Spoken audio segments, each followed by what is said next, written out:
À l'Athénée Royal de Marchienne-au-Pont, nous avons la chance d'accueillir des élèves de la maternelle jusqu'à l'Areto. On a la chance qu'ils viennent de dizaines d'horizons différents. Nos infrastructures sont très récentes, très vastes, donc on peut dire qu'elles sont assez exceptionnelles. Si on combine tout ça, on se rend compte qu'on a tous les ingrédients pour imaginer des projets un peu extraordinaires.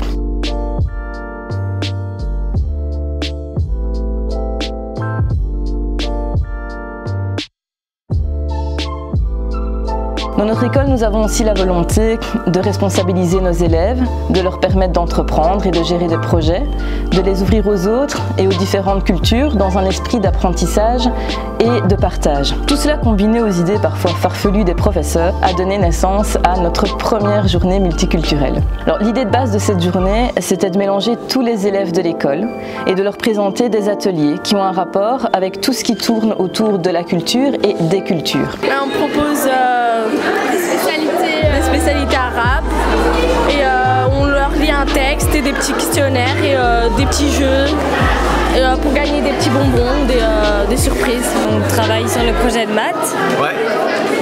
On travaille sur la signification des lettres. On est 4 dessus et on a tous travaillé. Okay. Certains se sont très investis et je dois dire que c'est gai de les voir motivés et de participer comme ça. Le principal était que les élèves se débrouillent quand même tout seuls, soient autonomes.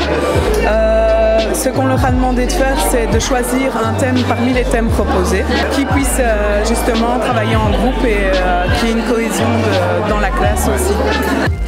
Ainsi, les sujets traités abordent autant les sciences que les contes et légendes du monde, en passant par l'art, la photographie, la littérature, les sports, les jeux, les maths, la musique, les langues, la cuisine, l'artisanat, les religions, l'écriture et bien d'autres encore.